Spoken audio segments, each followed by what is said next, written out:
Donald Trump has made it clear that the White House is for sale. He made $1.4 billion just in those tokens. Everybody named Trump is making money, but the people who bought those tokens lost everything on those tokens. So what are people paying for when they pay $500,000? They're paying for access. No one wants Trump coins. They want access to Trump. He's let people know that you want to do business. He's a businessman. Let's do business. But it's really a way to bribe the president. You don't have to give him money directly. Just buy his token. Because who else would buy the token? It's a lousy investment. The Peter Schiff Show. Hi, this is Peter Schiff. I am recording today's special Independence Day podcast just after the U.S. markets have closed for a holiday-shortened week. So make sure and stick around to the end of the podcast where I will be talking a bit about Independence Day, July 4th, coming up on Saturday. 250 years since really the birth of our nation, Declaration of Independence, where we separated from the tyranny of King George and eventually formed our own republic. So I'm going to be ending today's podcast with some words about this special occasion. In the meantime, let's get started with the big news of the day, and that is the jobs report, which also came out a day early. Normally we get it on the first Friday of every month, but because the market is closed tomorrow for the Independence Day holiday, we got the numbers today. And as I've been saying for a long time now, the numbers are basically meaningless because whatever the government reports is going to be revised down, not only in the months ahead, but the years ahead. So the numbers are completely unreliable, and why anybody puts any stock in them, it amazes me. But, the markets still react to them, and so I'm going to talk about it. So the expectation for the June number was 114,000 jobs, which was less than the 172,000 jobs that the government reported were created in May. The actual number of new jobs was 57,000. So way less than 114. In fact, if you look at the jobs that were expected to be created, the expectations ranged from 70,000 to 145,000. So not only was it below estimates, but it was below the lowest number in the range of estimates that went as high as 145,000. But adding insult to injury, they revised down the May number from 172,000 to 129,000. They also revised down the month before that. I forget by how much, but 2 months of downward revisions. The manufacturing numbers, last month they told us we gained 7,000 jobs. That was revised to a loss of 2,000 jobs. Although this month we did create the 3,000 jobs that they anticipated. But again, who knows if this is going to be revised down. The unemployment rate actually slipped a notch from 4.3 to 4.2. Now, you would think, that's good news. There's less unemployment. Well, the reason there is less unemployment is because more than 700,000 workers left the labor force. So these workers are no longer unemployed if they're no longer attached to the labor force. In fact, the labor force participation rate now dropped all the way down to 61.5. We're nearing an all-time record low.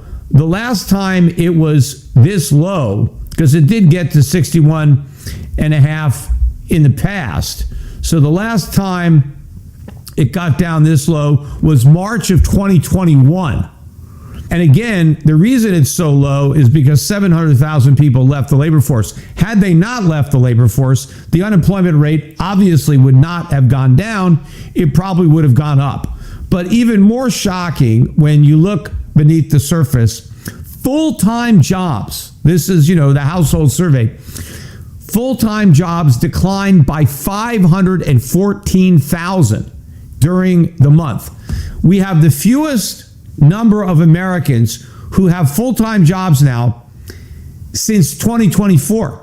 So that means We have fewer people with full-time jobs now than when Trump was elected. In fact, the exact number of lost full-time jobs since Trump became president the second time is 2,239,000.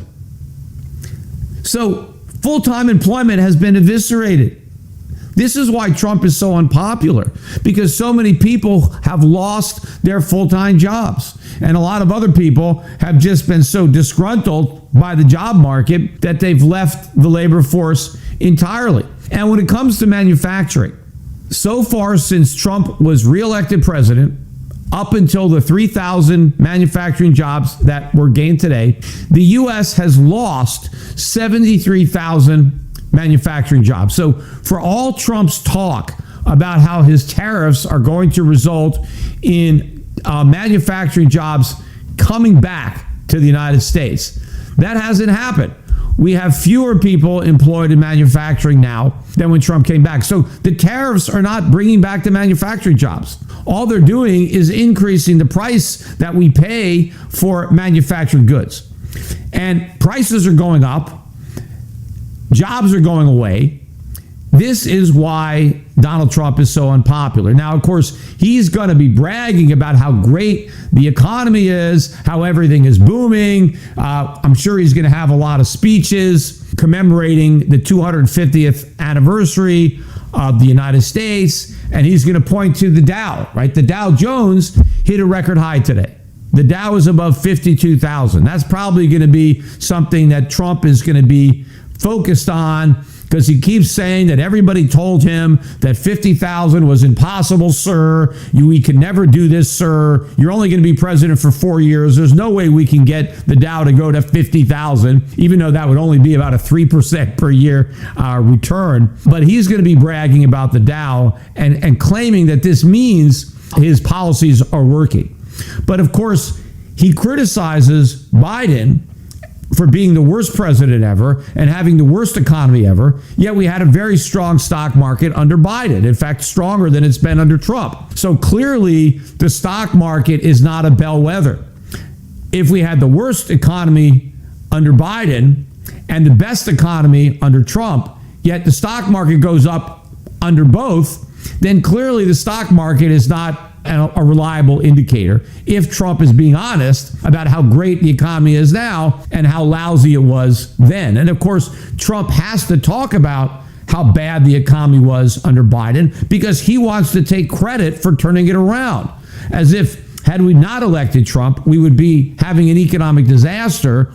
And the only reason it's not an economic disaster is because we elected him instead. So he presided over this massive economic boom that he claims we're enjoying. But it's not in the labor market. The labor market is weak. The only thing that's strong is inflation. Now, after we got the jobs numbers today, the expectations for a September rate hike immediately went down, because now the labor market is clearly a lot weaker than some people had thought. And so that takes away some of the ability or impetus for the Fed to actually follow through on its tough talk and hike interest rates in September and then maybe again, or before the end of the year. But as I've been saying, I don't think the Fed is going to be able to deliver on the rate hikes that have already been built in to market expectations. At least the precious metals market, the foreign exchange markets, they expect the Fed to hike. But I don't know that the Fed is going to be able to hike. In fact, I think one of the reasons that the Fed has raised expectations for a hike is so when it doesn't hike, that's an ease. So it won't actually have to cut rates initially. It just has to not hike them. But also, I think the Fed is trying to create an appearance of independence. Because after all, everybody believed initially that Trump was going to put, a puppet at the Fed.